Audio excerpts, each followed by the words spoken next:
Air cooling. This is the most common cooling method in any PC build. This cooling technology uses spinning blades or fans that move air through a computer to keep temperatures under control. Mounted on different computer components, fans pull cooler air in and push hot air out, helping other parts to work more efficiently. They don't cool directly, but they maintain the airflow needed to move heat away from vital parts. Fan sizes range from 40 millimeters to over 200 millimeters. Larger fans push more air with less noise, while smaller ones spin faster and tend to be louder. Air cooling with fans is cheap, widely compatible, and easy to install, but without proper planning, they can just move hot air in circles, causing components to overheat or crash. That is why placement matters for this cooling technology. A well-balanced setup, typically with front intake and rear/top exhaust, can dramatically improve thermal performance.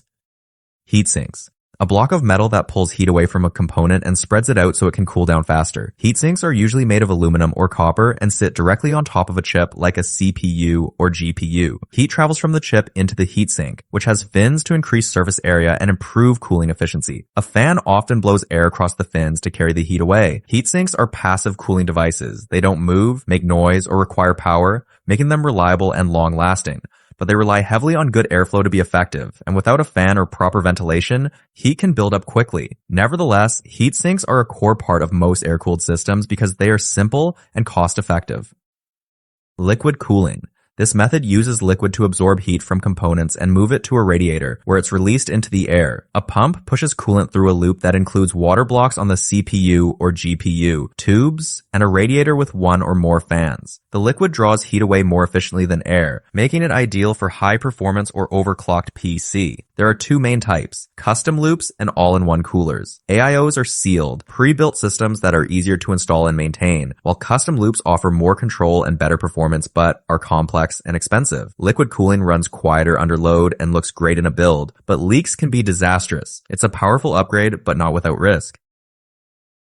Heat pipes and vapor chambers. These are sealed metal structures that move heat faster than solid metal alone. A heat pipe is a hollow tube with a small amount of liquid inside. When the end near a hot component heats up, the liquid evaporates, travels to the cooler end, and condenses, thereby releasing heat. The liquid then returns via capillary action, repeating the cycle. Vapor chambers work the same way, but spread heat in two dimensions, like a flat plate. Both are extremely efficient at moving heat from hot spots to larger surface areas like heat sinks or radiators. You'll find them in laptops, GPUs, and compact desktop coolers where space is tight but cooling needs are high. They are silent, maintenance-free, and highly effective, but only when paired with good airflow or fans to finish the job.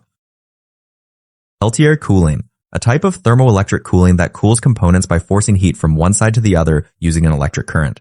A Peltier cooling setup includes a flat solid-state device made of two ceramic plates with thermoelectric materials sandwiched in between. When voltage is applied, one side becomes cold, the other hot. The cold side faces the CPU or GPU, while the hot side must be cooled by heatsink or liquid system before overheating quickly. Peltier cooling can reach sub-ambient temperatures, which sounds great for overclocking. But the downside is that it is highly inefficient, draws more power than it removes, and creates a ton of extra heat. It's rarely seen in everyday builds, but still used in niche setups where silence or temperature control matters more than power draw or simplicity. Phase change cooling.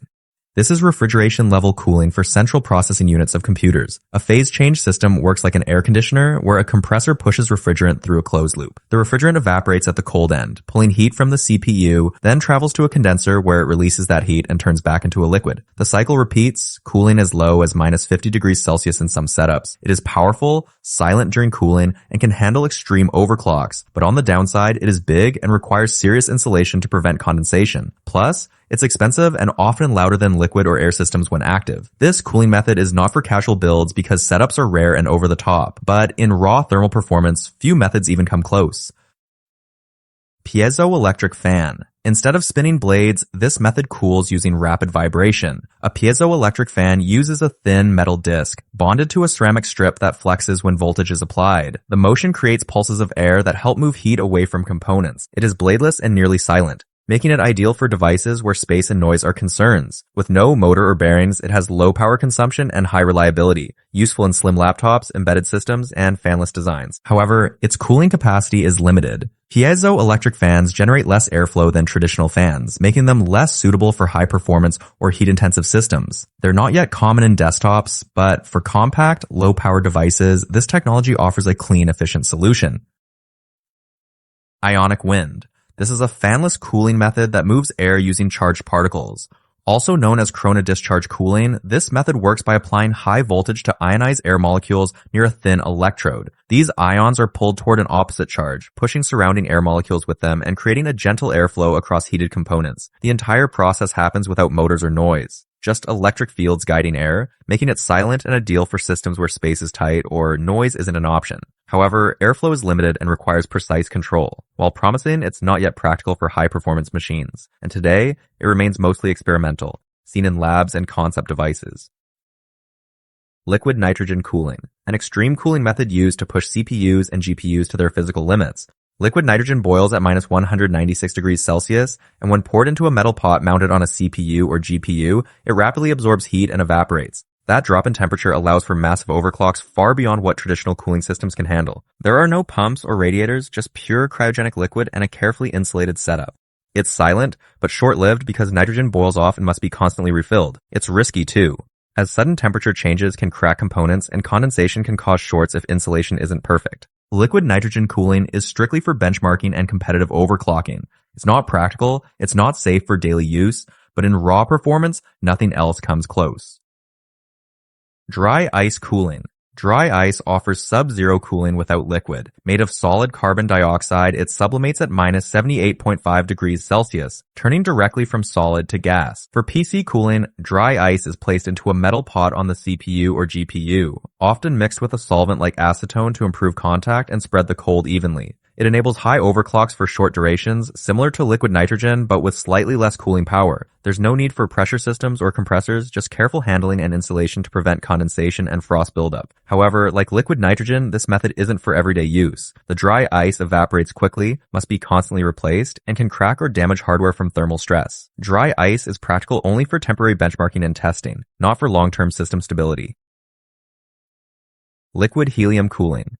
This is the coldest cooling method ever used in a PC, which could go down to minus 269 degrees Celsius. Liquid helium is a cryogenic fluid that boils near absolute zero. When poured into a cold pot mounted on a CPU or GPU, it delivers unmatched cooling power, briefly pushing processors to the edge of what silicon can handle. It's used solely for record-breaking overclocking attempts. Even small amounts are expensive, difficult to handle, and evaporate almost instantly. At such extreme temperatures, many chips stop functioning entirely as electrons freeze out of the semiconductor material. There's no practical application here since liquid helium is overkill for any real-world scenario and comes with high risk and zero longevity. But for competitive overclockers chasing world records, it's the final frontier of thermal performance.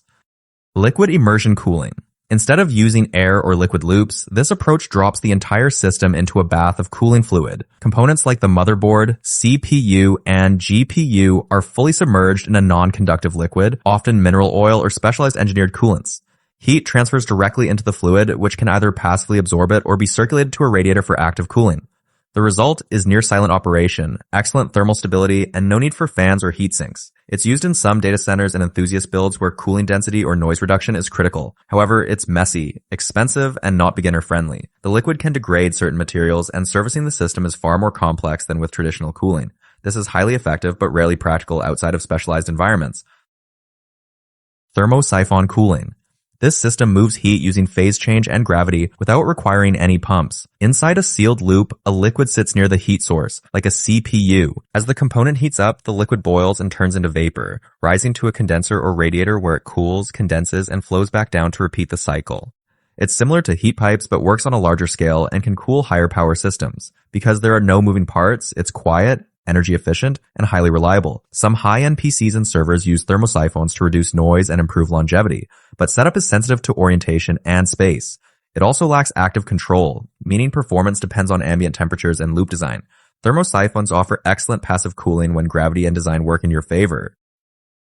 Chip integrated cooling. Instead of cooling from the outside, this method builds cooling directly into the chip. Engineers etch tiny microchannels into the silicon or attach miniature nozzles that shoot coolant directly at the chip's hottest zones. These systems, like microchannel heat sinks and jet impingement cooling, target specific areas where heat is most intense, removing it before it spreads. The approach allows for extreme thermal control and supports future chips with power densities far beyond what standard coolers can handle.